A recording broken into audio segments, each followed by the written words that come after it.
a day and age where many of us would probably avoid a wilderness journey, in this week's podcast, we're talking about the power and the purpose of the wilderness, and that it's God's heart that He speaks to us in the wilderness. Tune in today. I'm so glad you're going to join us.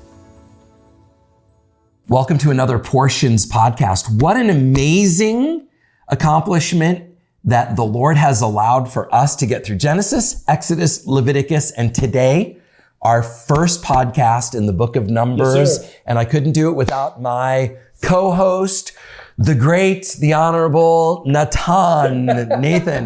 Dude, this is amazing. Dude, it's so much fun, and it's really amazing to think about just taking a step at a time. We have gone through 3 of the first of the books of the Bible. Yeah. And it's a reminder, just a little bit of time, each day, each week, you get to consume it all. It's so good. Yeah. So I love that we get to do this. It's amazing. The first 5 books of Moses, called the Torah, incredible foundation for the whole written word. Yep. And here we are in the book of Numbers, but interestingly, in Hebrew, the book of Numbers isn't called Numbers. Why don't you tell us what it's called? Yeah, Bamidbar. Bamidbar. Yeah, Bamidbar. Literally? Yeah, so in the wilderness. In the desert. Wilderness. In the wilderness, yep. Okay, so if you told some Hebrew guy, open up to the book of Numbers, they probably would go, Numbers, what are you talking about? Yeah. But it's in the wilderness. So right before we started the recording, you just said, hey, here's a cool little nugget about in the wilderness. And I just think it's really, the wilderness is a powerful place. Yeah, that's true. That most people do everything they can to avoid. Myself included. Yeah, for sure. Let's not jump into the wilderness. Right. Because it's a place where we can't even rely on our own ability to get things done. Look, if it doesn't rain when we're in the desert, we're done. Yeah. And we can't produce rain. I mean, there's no such thing as a rain dance. I'm sorry for people who believe in that. It's God who gives rain, right? So there's something sacred about the wilderness. And you were talking about that before the cameras went on. Well, I'd love for you to start with that. Yeah, so I'm no Hebrew scholar, as you well know, but the little bit that I do understand, the word davar in Hebrew is the word for speak, can be the word for word, depending on how you read it. So davar is the root of middabar, okay, right? So you've got the word speak as a root embedded in middabar, which means in the wilderness. And it's a picture in my mind, as I look at that God speaks in the wilderness. Wow. And as we're going to look over the next several weeks, we go through these Torah portions, we're going to see where God is speaking in the wilderness. But Scott, to your point, we try to avoid it, but so often the Lord meets with us in the wilderness. Yeshua's journey in the wilderness, right? I mean, we see that in the New Testament, but this idea that God speaks in the wilderness, we'd rather Him only speak to us when things are sweet and we don't have to go through anything. Exactly. But so often He speaks to us in the difficult seasons. So check out the first verse of the book of Numbers. It says, then the Lord spoke to Moses in the wilderness. It's like, okay, in the wilderness, the Lord speaks, which is exactly what you were saying. And you referred to Yeshua. It's interesting that He goes 30 years kind of just being obedient and being a son and not necessarily in the ministry. Right. I don't even know that I like that terminology, but something happens when He's baptized. By the way, a voice in the wilderness, John the Baptizer crying, prepare the way of the Lord. Yeshua is baptized. Heaven opens up. This is my son in whom I'm well pleased. And then the very next thing it says, the Spirit led Yeshua, Jesus, into the wilderness for 40 days. But what I love is it says He returned in the power of the Spirit. Yes. So the purpose of the wilderness, I just want to clearly say, the purpose of the wilderness for any of us who love the Lord and who are in the midst of maybe a wilderness season, it's not for us to die in the wilderness. It's for us to be strengthened and equipped so that we return from the wilderness in the power of the Spirit. 100%. And we see that as a pattern. We've already seen it through several of the chapters that we've looked at where wilderness seasons, I mean, the Joseph story alone, he's in the prison. So there's so many episodes, and we can look at our own lives, Scott. Yeah. All of us can look at places in our life where it felt like, God, where are you? What's going on? Yeah. The brook has dried up. Nothing's working. And yet the Lord's saying, I am doing something. I'm working something. And so often for us, we don't see it until the other side. Then we look back and realize, wow. Yeah. So we're going to see a lot of that in the book of Numbers. I was talking to a friend, a dear buddy of mine, who his name's Larry. And Larry, if you're listening, I love you, buddy. Larry's been a partner of Together for Israel for years, been to Israel with me before, and he's been diagnosed with stage 4 cancer. And, that's enough to take people's breath away. Yes. And he was talking to me this morning and he goes, this is going to sound really, really weird, but there's actually a measure of sweetness in my life right now that I've not consciously experienced before. I said, what are you talking about, Larry? And he said, it's my relationship with the Lord.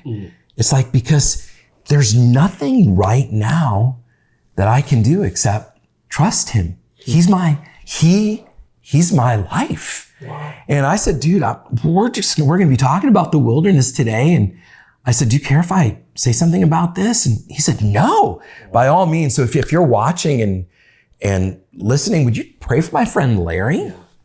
I have 3 friends, bro, in the last 3 weeks that have found out that they have stage 4 cancer. Goodness gracious. And what can you tell somebody when they're in the midst of facing the reality of the fact that they can't do anything themselves anymore? Yeah. Their hope, their trust, their confidence must be in God. Yes. And God always, always, always triumphs. Maybe not in our earthly thinking the way we thought he was going to triumph. I mean, Yeshua died on a cross, right.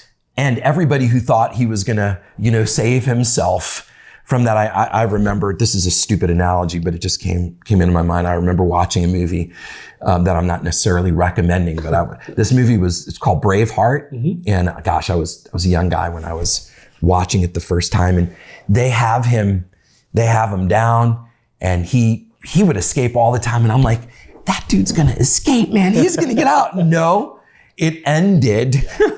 And the movie's probably based on a little bit of history, but what came out of that guy's death when everybody wanted him to live was really the freedom that he was professing. That is like a silly, silly, silly earthly analogy, but Jesus himself returns from the wilderness and is launched into a season where the Spirit of God was just so manifest. So anyway, for those who are watching, who are maybe experiencing a season in your life where God isn't necessarily coming through like you thought he would come through, can I just encourage you?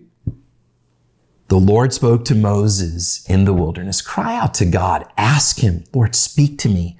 I'm listening. And Nathan, I'm pretty convinced that the words we get when we're in the wilderness, those are gold. Oh, absolutely. And Scott, I mean, I love that you addressed it, and I'll be praying for Larry. I'm so glad you brought that up. Yeah. I heard it said one time, some of the best advice you'll ever get is a hug. And I think there's a lot of truth in that. And the Lord, that's really this premise. He brings comfort to us in the midst.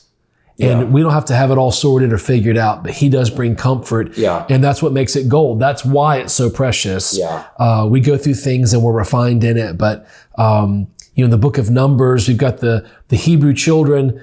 They've gotten the instructions in Leviticus about how to live, how the priests are going to operate. And we start Numbers, and now the Lord's speaking to them and he's organizing things. Yeah. He's getting everything set in place. And I think that's even a picture too, that even when we're going through difficult seasons or we feel like we're out there on our own, God's organizing things and putting things in order. And that's what we see in the first few chapters of Numbers. Yeah. So there's a census that's going to be taken because they want to know, the Lord wants everything numbered. They're about to face some battles. Oh, yeah. But it's really, really interesting in this first chapter, in verse 47, it says the Levites were exempted. It said the Levites, however, were not numbered among them by their father's tribe, for the Lord had spoken to Moses saying, only the tribe of Levi, verse 49 of chapter 1, only the tribe of Levi you shall not number, nor shall you take a census among the sons of Israel, but you shall appoint the Levites over the tabernacle. It's so interesting to me. Why the Levites?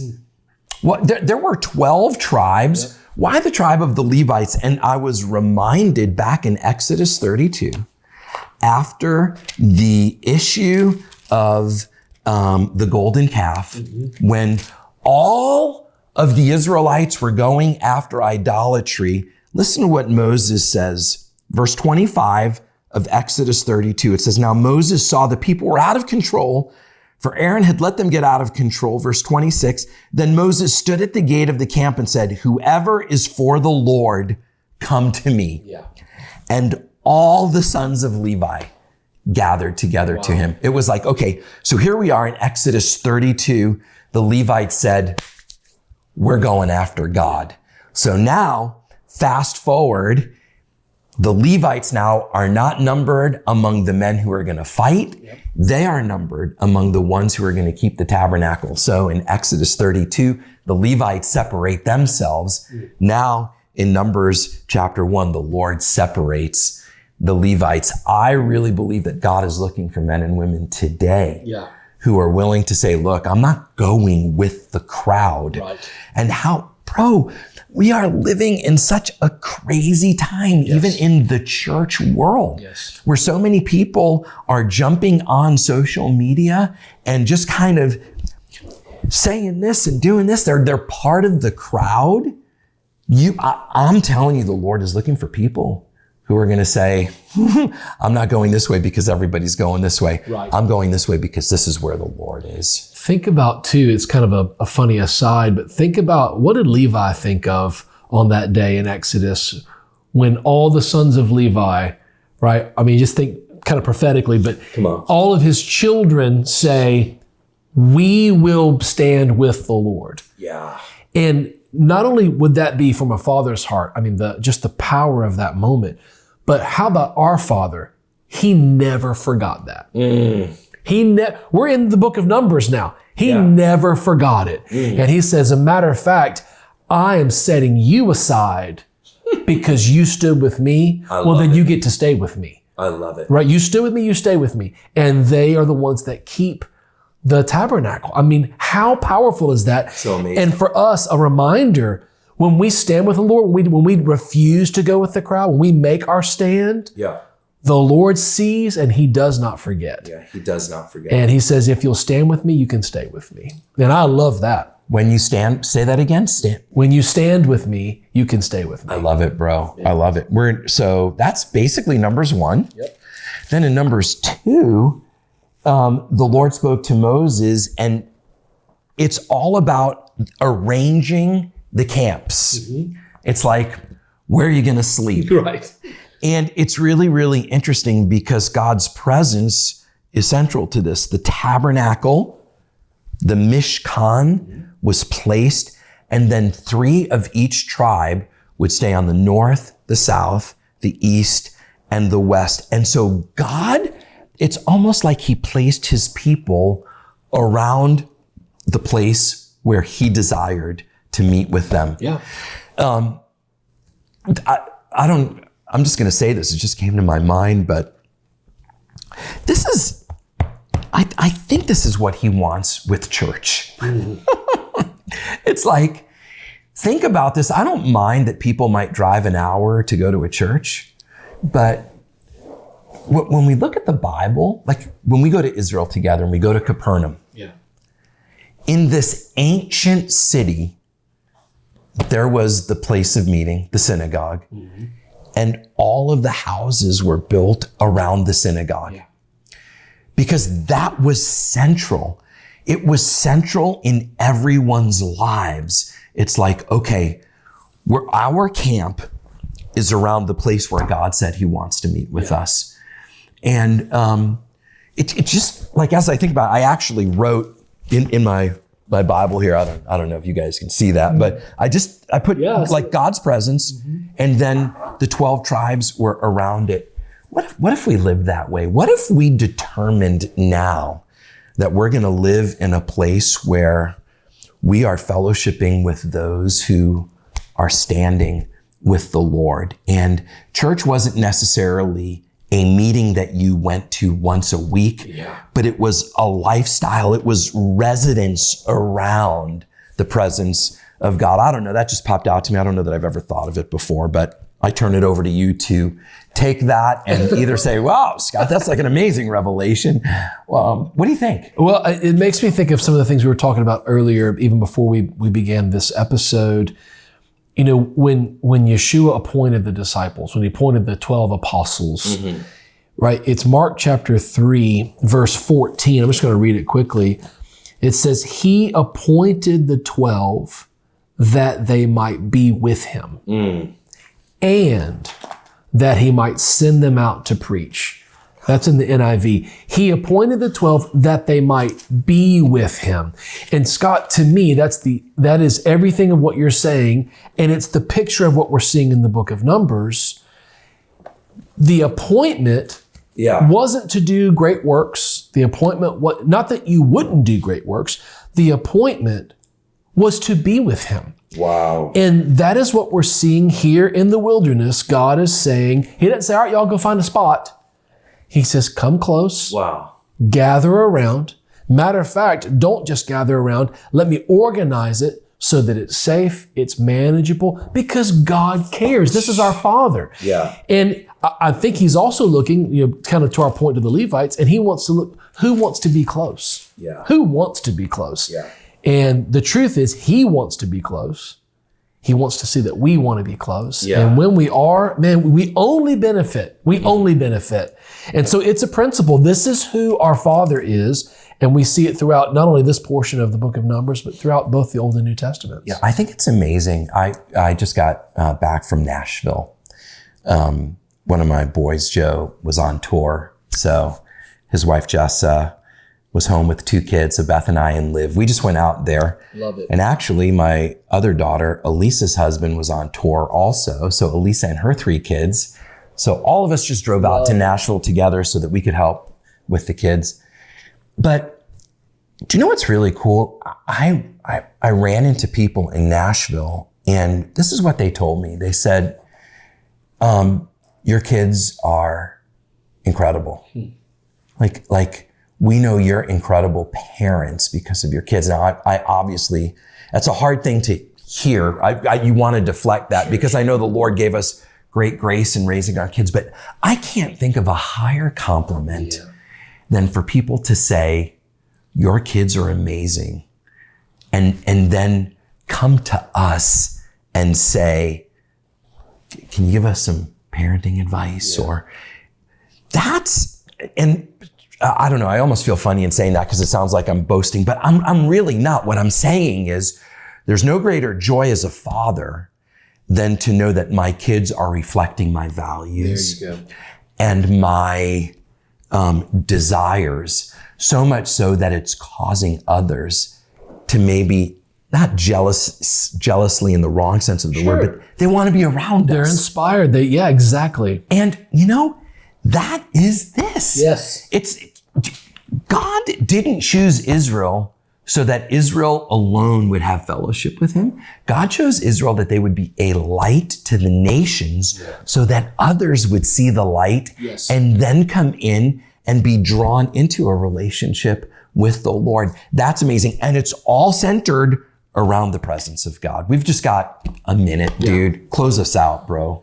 Well, this whole portion's fascinating. There's the census, there's the assignment, there's the encampments, there's all these things we're talking about. I'll just draw this out in chapter 3, verse 11. It says, the Lord also said to Moses, I've taken the Levites from among the Israelites in place of the first male offspring of every Israelite woman. The Levites are mine, for all the firstborn are mine.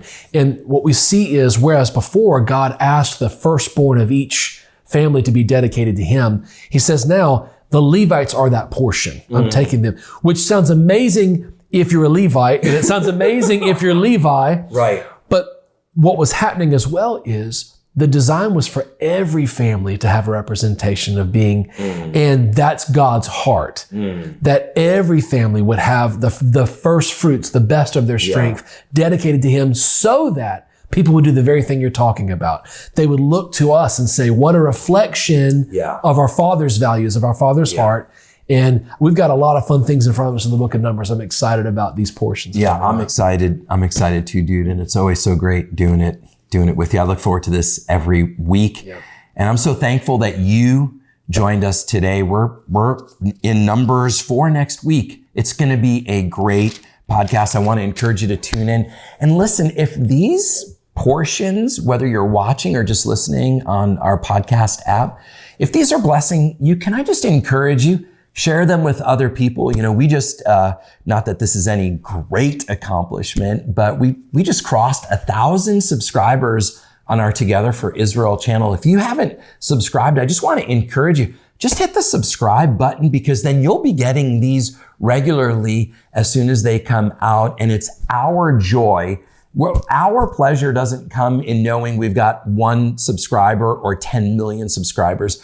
Our joy comes in knowing that the Lord is being glorified through the ministry that He's entrusted us to steward Together for Israel. So follow us on social media, subscribe on YouTube, share these podcasts. And if they've been a blessing to you, just shoot me an email, scott@togetherforisrael.org. I'll do everything I can to answer you. I love you, and blessed, so blessed that you tuned in today.